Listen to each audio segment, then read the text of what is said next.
الوقت يداهمنا، وقودنا ينضب، وطعامنا يتناقص، اقتصادنا يتدهور، وأعدادنا تتزايد بمعدلات غير مسبوقة.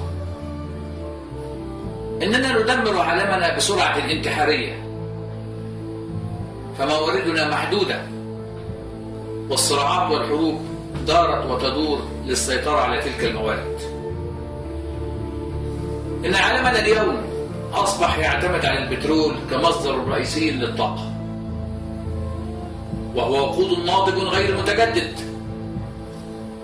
وانبعاثاته الكربونية تهدد مستقبل حياتنا على الكوكب جراء الاحتباس الحراري الذي بدأ ينذر بالتقلبات الجوية العنيفة من رياح وحرائق وأعاصير وارتفاع لمنسوب البحار، والذي سيغرق الكثير من المدن والبلدان الساحلية ثم يقضي على الحياة تدريجيا. إن النقص في البترول دفع الشركات لإنتاج الإيثانول من المحاصيل الزراعية، بما سيؤدي إلى تقلص الزراعة المخصصة للغذاء، لينتهي الأمر بمجاعة عالمية.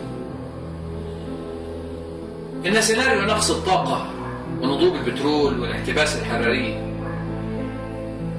هو سيناريو مخيف لكل من يتأمله بعمق ويدرك أبعاد احتمالاته المفجعة،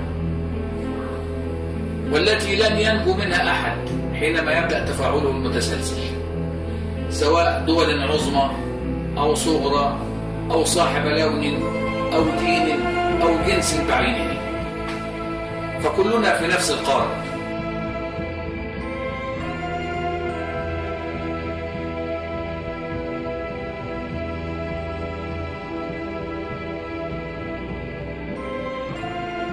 The danger of global warming is as yet unseen, but real enough for us to make changes and sacrifices so that we do not live at the expense of future generations.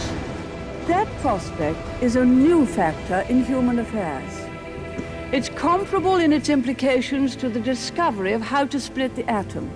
Indeed, its results could be even more far-reaching. No generation has a freehold on this earth. All we have is a life tenancy with a full repairing lease.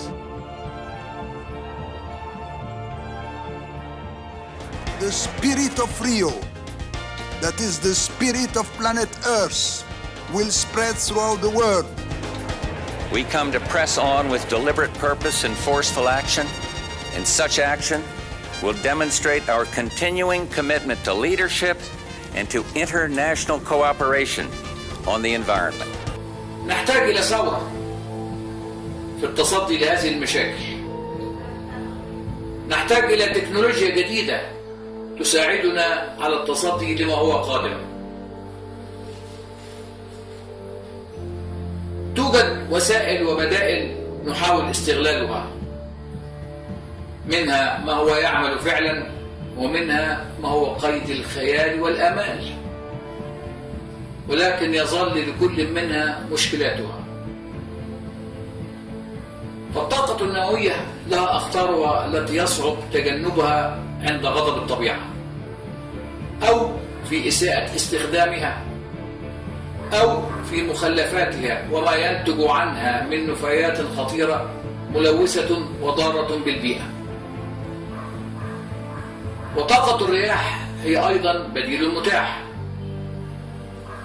لكن محدودية الأماكن التي تتوافر فيها مقومات إنشائها إلى جانب تذبذب سرعة الرياح يجعل إنتاجها غير منتظم. كما أن نتائج الاحتباس الحراري المتوقعة من أعاصير وتغير في أماكن الضغط الجوي قد يعرضها مستقبلا لمشاكل محتملة. الطاقة الشمسية.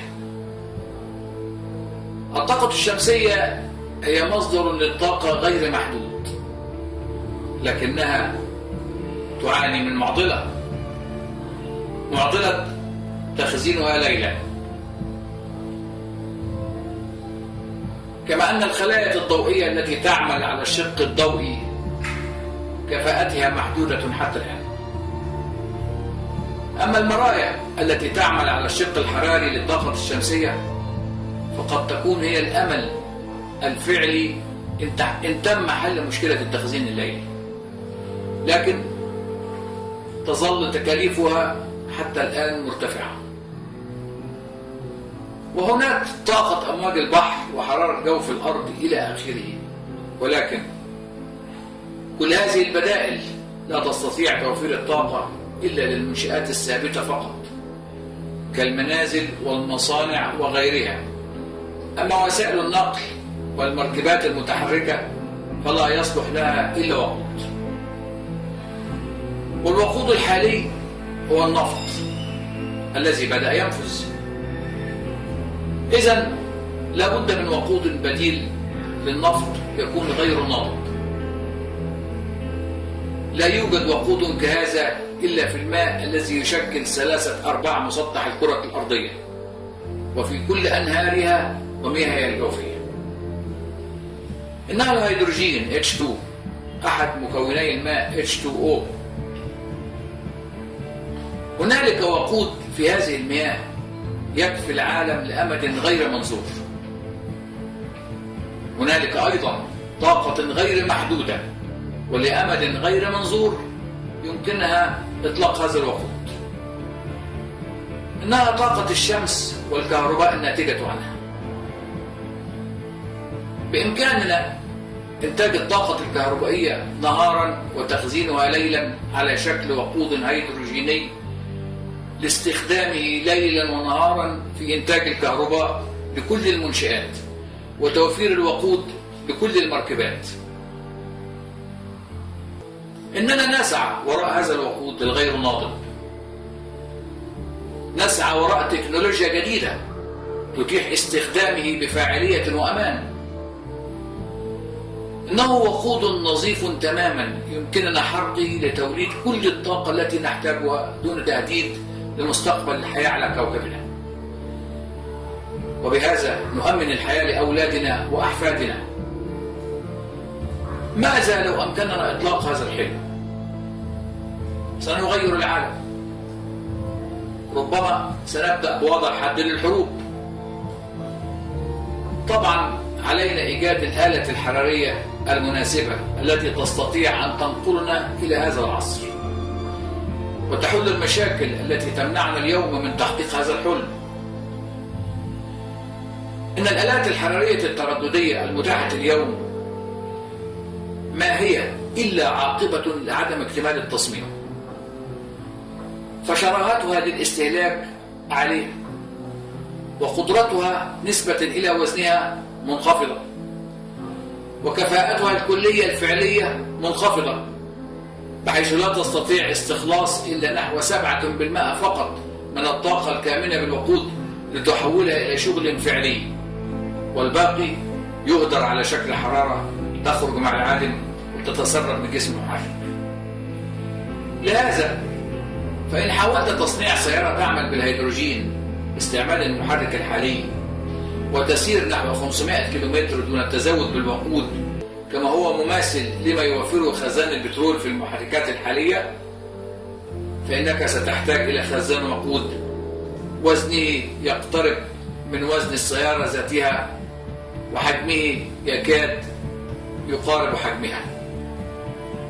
لذلك فإن الأبحاث حول خزانات وقود الهيدروجين التي تعمل على حفظ جزيئات الهيدروجين داخل جزيئات مواد بطارية من الميتال هيدريد ويتم إطلاق الهيدروجين منها بالتسخين البسيط تبشر بأن خزانات وقود الهيدروجين قد تصبح أكثر أمانا من خزانات البترول المستعملة حاليا بالسيارات والقابلة للانفجار.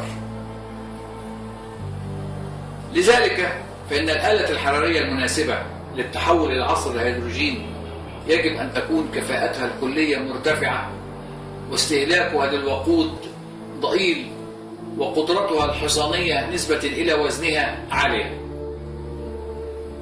حينها سيمكن التحول إلى عصر الهيدروجين وتطبيقاته التي ستكون بلا حدود، ومنها تحقيق حلم السيارة الطائرة والطائرات ذات قدرات الرفع الهائلة عالية المناورة المتعددة الأغراض، والتي يمكنها حتى الهبوط في شرفات منازل أصحابها، والكثير من التطبيقات التي تحلم بها البشرية مثل أجهزة طيران الأفراد. وستتحقق قفزة في حرية الانتقالات مثل تلك التي أحدثها الإنترنت في حرية الاتصالات. إذن نحن نحتاج إلى تكنولوجيا جديدة تحول دون وقوع السيناريوهات المخيفة لنقص الطاقة والاحتباس الحراري والمجاعات والصراعات والحروب. تكنولوجيا جديدة تتاح للجميع ولكن بضوابط. نحن أمام حلم، لكن دائما هناك بريق أمل. هذا الحلم يتحقق الآن في مصر من خلال القفزة العلمية المصرية. إنه محرك العزم الكامل، أو ما يطلق عليه محرك هيكل الدوار. إنه المحرك الأعلى كفاءة بين المحركات الحرارية. إنه المحرك الذي يحول كل حرارة إلى شغل نافع. ماذا لو أمكننا إطلاق وتحسين وتطوير هذا المحرك؟ سننقذ أنفسنا ونساهم في إنقاذ العالم. ستخرج مصر من أزمتها ويشرق مستقبلها.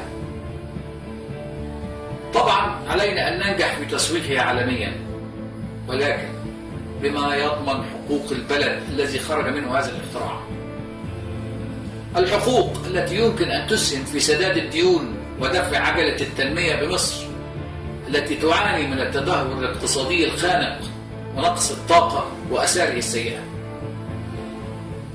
هذا هو الثمن الذي تستحق مصر أن تضمنه لها الدول والشركات التي قد تكون مهتمة بمشكلة نقص الطاقة والخطر الذي يواجهه كوكبنا. إن الخطر في مصر الآن هو الأعظم، وهو خطر غير مسبوق سيؤدي كما يراد لها إلى الانزلاق نحو النقطة الحرجة خلال سنوات قليلة لتصبح بلا طاقة، وتبدأ الصراعات الدموية من أجل البقاء، وتنهزم مصر دون حرب. وقد يكون ضحاياها أكثر من ضحايا الحروب العالمية مجتمعة.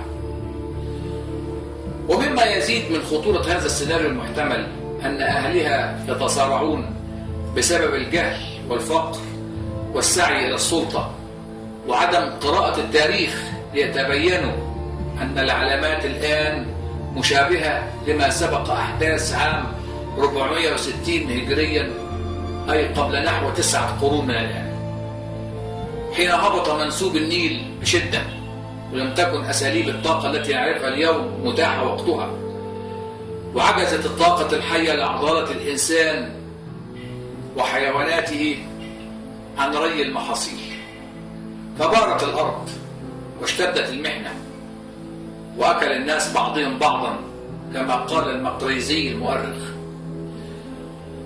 وكانت الأهالي تموت في بيوتها جوعا وعطشا، والطرقات تعج بصانع الخطاطيف لاصطياد الناس وأكلهم، حتى هلك نحو 1,600,000 هم ثلث سكان مصر وقتها. إن متصارعي السلطة الآن يتشاركون جميعا في الغيبوبة وعدم إدراك احتمالات المستقبل، وأن الدولة أصبحت على طريق الانهيار بدلا من أن تكون على الطريق الذي يقودها لأن تصبح من أكبر الدول المصدرة للطاقة النظيفة المنتجة للكهرباء والوقود، وأن تصبح من أقوى الكيانات الاقتصادية بالعالم، وهي تملك هذا فعلا.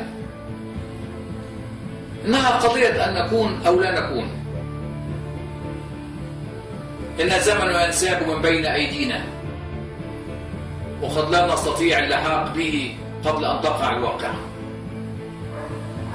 كما أن هذا السيناريو قد يطول الكثير من بلدان العالم أيضا حينما تتشابه الظروف عند نقص الطاقة.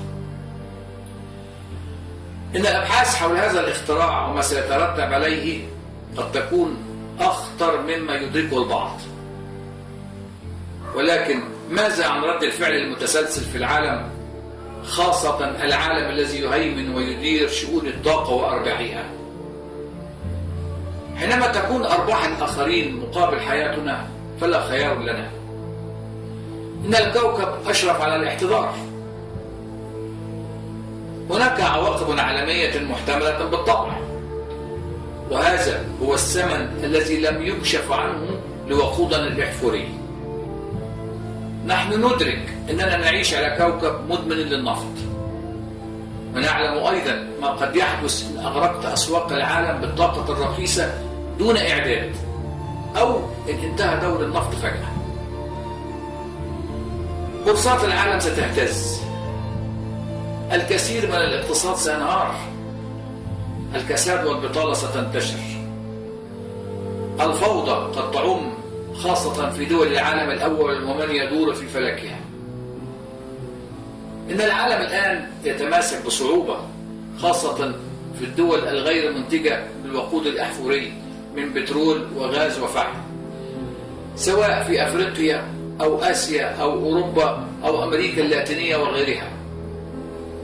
لكن هذا لا يعني أن ندفن التكنولوجيا وندفن معها، بل يجب أن ننشرها ولكن بخطوات يمكن للعالم أن يستوعبها. لذلك فإننا نستهدف التطبيق على مرحلتين: الأولى باستخدام البترول والغاز كوقود لهذا المحرك، وهذا سيؤدي لوفر متوقع في الاستهلاك يخفضه من نحو 90 مليون برميل يومي إلى نحو أقل من 20 مليون برميل يومي. سيزداد عمر المخزون الاحتياطي للنفط، وهذا سيهدئ من حدة الأزمة التي تجتاح العالم الآن. أيضا بانخفاض استهلاك المحرك سينخفض ما يدفعه المستهلك، بما يجعله يتحمل الزيادة في الأسعار التي سيلجأ إليها المنتج لتعويض النقص في حجم مبيعاته. المرحلة الثانية تعقب المرحلة الأولى بفترة زمنية مناسبة لتتحول فيها الشركات النفطية إلى ما يناسب عصر الهيدروجين، ولتجنب الخسائر أو الانهيار، وليصبح السوق العالمي مهيئا لاستقبال التحول إلى عصر الهيدروجين. وهي أيضا الفترة اللازمة لتطوير المحرك وتطوير الخزانات وبطاريات الميثال هيدريد، وإقامة المجمعات الشمسية العملاقة لتوليد الكهرباء اللازمة لصناعة وقود الهيدروجين إلى آخره، وكل البنية التحتية اللازمة لهذا التحول. إننا نحاول أن نساعد أنفسنا ونساعد الآخرين دون ضرر أو إضرار. ونعلم أيضا أن البعض قد لا يعجبه أو قد لا يوافق على ما قمنا بعمله، لأنه بطبيعته لا يقبل أن تخرج هذه التكنولوجيا إلا من خلال الاستحواذ الكامل عليها بصورة تحقق له الميزة التنافسية الاحتكارية. ونعلم أيضا أن هناك العديد من الدول والشركات التي تتلهف على إخراج هذه التكنولوجيا فورا دون حساب لأي عواقب محتملة، بل أن هناك من يرغب في حدوث هذه العواقب، وقد تحسبنا لكل هذه الاحتمالات. لذلك فإن الطريق إلى التعاون العادل العاقل مفتوح لكل من يرغب فيه وفق هذه الأسس. نحتاج إلى شراكة أساسها العدل والإخلاص للوصول إلى الهدف المنشود. نحتاج إلى دعم لاختصار زمن التطوير وبدء الإنتاج من أجل إنقاذ الكوكب وتجنب الصراعات والحروب. إننا نعلن من هنا عن فتح الباب لكل من يريد أن يشارك معنا، والتفاصيل متاحة عبر موقع الاتصال على شبكة الإنترنت أو بالاتصال المباشر من داخل مصر، علما بأن المشاركة تستهدف المجالات الآتية: إنشاء شركات للتسويق وإعداد وتدبير الموارد للمشروعات والخبرات الفنية اللازمة للآتي: البدء في تطوير وتجهيز المحرك للسوق العالمي، إقامة شركات صناعة المجمعات الشمسية في كل أنحاء مصر خاصة الصعيد والنوبة، إقامة مجمعات صناعة وقود الهيدروجين ووسائل تخزينه، إقامة محطات الكهرباء التي ستعمل على هذه المنظومة، إقامة مراكز أبحاث لصناعة وتطوير بطاريات الميثيل هيدريد وخزانات الهيدروجين، إقامة البنية التحتية اللازمة للتحول إلى عصر الهيدروجين. إنها ملامح مشروع قومي لمستقبل مصر، ونأمل من كبار المهتمين بشؤون الطاقة والمستقبل خاصة رجال الأعمال وأصحاب النزعة الوطنية